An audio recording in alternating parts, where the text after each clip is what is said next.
कहानी की शुरुआत साल 2008 में होती है। एक भयानक बीमारी, जिसे रीपर वायरस कहा जाता है, अचानक स्कॉटलैंड में फैल जाती है। यह कोई साधारण वायरस नहीं था, बल्कि एक सूक्ष्म, लगभग अदृश्य राक्षस था, जो बहुत तेजी से लोगों को मार रहा था।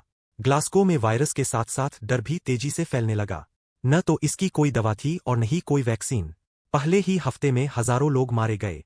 लंदन की सरकार को एहसास हो जाता है कि अगर उन्होंने तुरंत कदम नहीं उठाया तो पूरी दुनिया खत्म हो सकती है। इसलिए वे एक बहुत कठोर और डरावना फैसला लेते हैं। मार्शल लॉ लागू कर दिया जाता है और सड़कों पर फिर से सैनिक तैनात हो जाते हैं। सरकार की योजना अजीब और डरावनी थी। उन्होंने स्कॉटलैंड के चारों ओर एक विशाल दीवार बनाने का फैसला किया। यह दीवार 30 फीट ऊंची और स्टील की बनी थी। यह दीवार पूरे रोमन बॉर्डर के साथ बनाई जाती है, जो ब्रिटेन को 2 हिस्सों में बांटती है। स्कॉटलैंड को पूरी तरह सील कर दिया जाता है। समुद्र में बारूदी सुरंगें बिछा दी जाती है और हवाई जहाजों की उड़ान पर रोक लगा दी जाती है। दीवार के अंदर का इलाका क्वारंटीन जोन बन जाता है, जहां सबसे ज्यादा संक्रमित लोग थे। उन्हें बिना किसी इलाज के मरने के लिए छोड़ दिया गया। जब दीवार का गेट बंद होने वाला होता है, तो क्वारंटीन जोन के सभी लोग जान बचाने के लिए बाहर निकलने की कोशिश करते हैं, लेकिन सैनिक उन्हें रोक देते हैं। इसी अफरातफरी में एक घबराई हुई मां दिखाई देती है, जो अपनी बेटी की जान बचाने के लिए बेताब होती है। वह एक हेलीकॉप्टर के पास भागकर एक सैनिक से गिड़गिड़ाती है, कृपया मेरी बेटी संक्रमित नहीं है, उसे ले जाइए। सैनिक मना कर देता है और कहता है कि हेलीकॉप्टर में जगह नहीं है। लेकिन मां जिद करती है, मुझे छोड़ दीजिए, मेरी बेटी को ले जाइए। जाते जाते वह अपनी बेटी को एक कागज देती है, जिस पर उसके घर का पता लिखा होता है। उसे उम्मीद होती है कि एक दिन वे दोनों फिर से घर पर मिलेंगी। क्वारंटीन जोन के अंदर धीरे धीरे सब कुछ खत्म होने लगता है। खाना और जरूरी सामान खत्म हो जाता है। लोग जिंदा रहने के लिए एक दूसरे से लड़ने लगते हैं। सड़कों पर खून, आग और लाशें फैल जाती है। कुछ समय बाद बिजली भी चली जाती है। बाहर की दुनिया मान लेती है कि स्कॉटलैंड में सब मर चुके हैं और क्वारंटीन जोन इतिहास बन जाता है। फिर कहानी 27 साल आगे, यानी 2035 में पहुंचती है। दुनिया क्वारंटीन जोन के लोगों को भूल चुकी है, लेकिन ब्रिटेन की हालत भी खराब हो चुकी है। जरूरी चीजों की कमी है, लोग भूखे और बेरोजगार है। यहां हमें वही छोटी लड़की मिलती है जो उस दिन बच गई थी।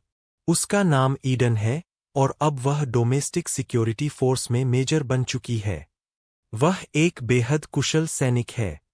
उसकी एक आंख नकली है, क्योंकि असली आंख उसने क्वारंटीन जोन में खो दी थी। हम ईडन को एक मिशन पर देखते हैं, जहां वह एक दास व्यापारी का पीछा करती है।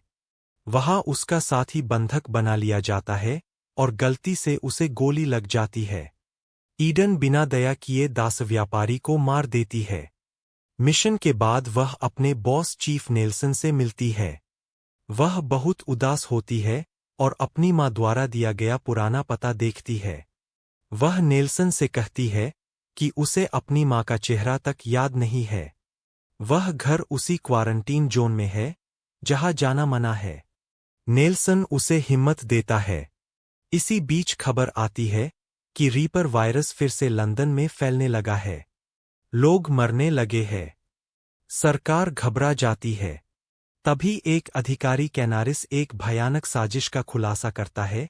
स्कॉटलैंड में लोग अब भी जिंदा है, यानी वे वायरस से बचने में सफल रहे। इसका मतलब है कि वहां इलाज का कोई रास्ता हो सकता है। सरकार एक खतरनाक योजना बनाती है। एक टीम को क्वारंटीन जोन में भेजा जाए ताकि इलाज खोजा जा सके। इस मिशन के लिए ईडन को चुना जाता है। उसे डॉ. मार्कस केन की लैब ढूंढनी होती है, जो ग्लासगो में है। टीम दीवार के अंदर जाती है। ग्लासगो पूरी तरह खंडहर बन चुका होता है, लेकिन वे देखते हैं कि जानवर अब भी जिंदा है, जिससे पता चलता है कि इंसान भी जिंदा हो सकते हैं। आगे चलकर उन्हें पता चलता है कि वहां कुछ लोग जंगली बन चुके हैं, जो इंसानों को मारकर खाते हैं। ईडन और उसकी टीम पर हमला होता है। कई लोग मारे जाते हैं। ईडन पकड़ी जाती है और उसे सोल नाम के एक क्रूर नेता के सामने लाया जाता है। सोल बताता है कि डॉ. केन उसका पिता है और कोई इलाज नहीं है। लोग इसलिए बचे क्योंकि उनमें प्राकृतिक प्रतिरोधक क्षमता, इम्यूनिटी, थी। केन का मानना है कि प्रकृति कमजोर को खत्म कर देती है और मजबूत को बचाती है। ईडन को मारने की सजा दी जाती है, लेकिन वह बहादुरी से लड़ती है। इसी दौरान कैली, जो केन की बेटी है, ईडन की मदद करती है।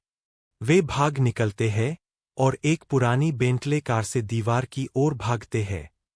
आखिर में ईडन को पता चलता है कि असली इलाज कोई दवा नहीं, बल्कि इम्यून लोगों के खून से वैक्सीन बनाना है। लेकिन सत्तालोलुप कैनारिस सब कुछ अपने फायदे के लिए इस्तेमाल करना चाहता है। ईडन चालाकी से उसकी पूरी साजिश रिकॉर्ड कर लेती है।